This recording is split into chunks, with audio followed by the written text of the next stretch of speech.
membahas tawasul. Bismillahirrahmanirrahim. Ridha'illahi ta'ala wa li syafaati Rasulillah sallallahu alaihi wasallam.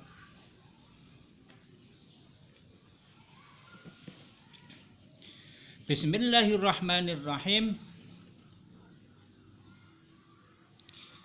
I'lam anna tawassula bin nabi. I'lam ngertiya sira anna tawassula ing setuhune tawasul bin nabi kelawan Kanjeng Nabi. Dadi tawasuli perlu apa wong ndonga langsung Gusti Allah? Napa tiyang ngarep ketemu bupati langsung mencolot? Kan perlu nganggo persyaratan, nganggo surat jalan, nganggo rujukan, komunikasi lewat keterangan domisili. Lah niku. Semonten uga pengen ketemu Gusti Allah nganggo tawasul. Wa ghairihi minal anbiya lan liyane minal anbiyae saking pira-pira nabi wal auliya lan pira-pira waliyullah wa ahli lan asolahi ahli solah iku jaizun wenang bal mandubun balik den sunahake. Dadi tawasul niku disunahake. Ora nganggo tawasul lho diobong suwek. Niki fadilah tawasul. Tawasul. Bismillahirrahmanirrahim. Wa huwa bi na'ma du'ai wa su'ali. Utawi wa huwa tawasul bi makna iku bi makna kelawan adu'ai artine nuwun wa su'ali lan tegese nuwun minallahi ta'ala saking Allah Ta'ala lewat. Lah saiki arep golek surat keterangan, arep golek UMKM wae ndadak nganggo rujukan, ndadak nganggo surat apa? Keterangan usaha lewat lurah. Kadang lurah, lah kowe tekok ngendi? RT-mu ngendi? Desamu ngendi? Lah niku mengke antri cek nganggo piranti. Lah niku namine tawasul. Ora iso langsung mencari nyanggo UMKM langsung oleh. Ngaten niku namine tawasul. Lah, le nuntun niku Kanjeng Nabi. Pramila kudu dhewe-dhewe dhateng Kanjeng Nabi ngakai sholawat. Sholawat yo nganggo Sayyidina. Manfaat Sayyidina iku bendara tuanku ora tegese menduakan pangeran mboten. Sayyidina niku tuanku ngejeni wong karo Pak Lurah wae. Nyeluk ora wani langsung jenenge nganggo Pak Lurah. Pak Lurah mlebune sopan. Lah kok karo Gusti Allah langsung mencolot ketuk ngendi? Niku namine tawasul. Menawi ta bijahihim kelawan pangkate nabi. Dadi njaluk krana pangkate nabi iki luwih cerak karo Gusti Allah. Ihim para ahli sholah. Ladaihi ana ngersane Allah wa tawajjuhi lan madhep ilaihi marang Allah sing madhep tenan karo Gusti Allah. Bi hurmatihim kelawan kemuliaane beliau Kanjeng Nabi aindahu ana ngersane Allah kama qala kaya olehe ngendika Syekhuna Abdullah Zainuddin. Dan niku tawasul.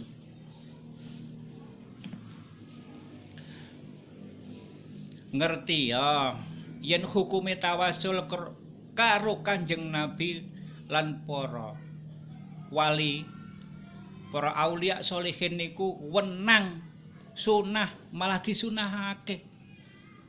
Dene artine tawasul ya iku dedongan lan nuwun katekanan hajat saking Allah kelawan pangkate Kanjeng Nabi. Para nabi, para wali soleh lan madhep marang Allah kelawan kamulyaane beliau Rasulullah. ana ngersane Allah, ngoten. Tawasul.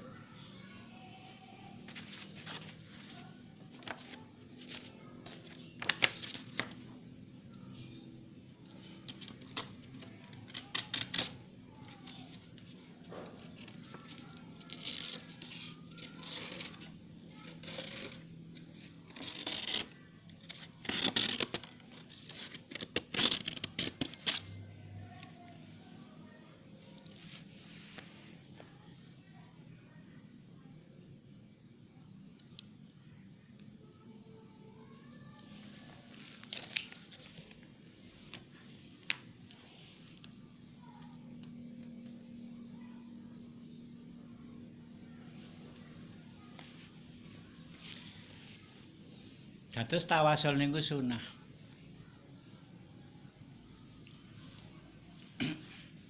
Bismillahirrahmanirrahim. Mekaten. Wa qala al-alamatu Subki rahimahullah wa nafa'ana bi ulumih. Wa qala lan ngendika sapa wong kang ngulamatu banget ngalime As-Subki Imam Subki rahimahullah wa nafa'ana bi ulumih. Ya sunnut tawasul, bagus-bagus apa tawasul bin Nabi kelawan Kanjeng Nabi. Ila rabbihi marang pangerane Kanjeng Nabi. Pangerane Kanjeng Nabi otomatis parengane kula panjenengan sedaya nek njenengan kula panjenengan saha panjenengan sedaya niku DP dhateng Kanjeng Nabi. Tawasul.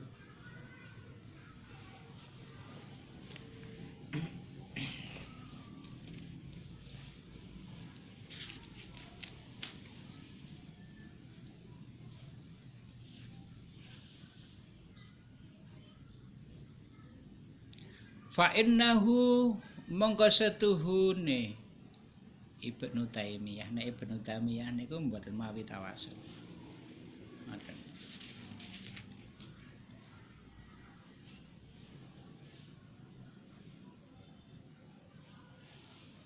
Wa nahnu ma'asyira ahli sunnah la na'taqidu ta'siran wala khalqan wala ijadan wala idaman wala nafhan wala dharran illa lillahi wahdahu la syarika lahu wala na'taqidu ta'siran wala nafhan wala dharran lin nabi.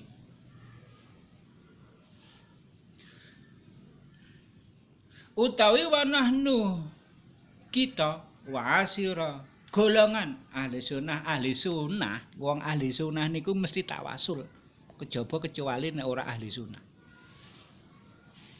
iku lanak takidu ora nikataken sapa kita taksiran ing nglabete wala khalqan lan ora ndadekaken wala ijadan lan ora maujudaken wala idaman lan ora ngademaken wala nafhal lan ora manfaati wala dzarran lan ora melarati illa lillah angin kedue Allah wahdahu halis wiji-wiji la syarika lahu kang ora ana kang nyekutake kedue Allah wala nak takidu lan ora nikataken sapa kita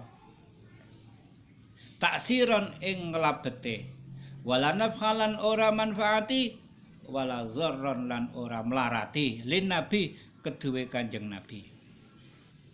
Awake dhewe tawasul karo Kanjeng Nabi, ngelem karo Kanjeng Nabi, Kanjeng Nabi mboten melarati. Mboten nyuda pengaruh Kanjeng Nabi, malah nambah-nambahi ilmune kula panjenengan sedaya. Makanya niku kudahe tawasul sing iso nyegrok nganti ngidadah, nganti diajari salat mergane wonten Kanjeng Nabi. Kanjeng Nabi, Allahumma sholli ala sayyidina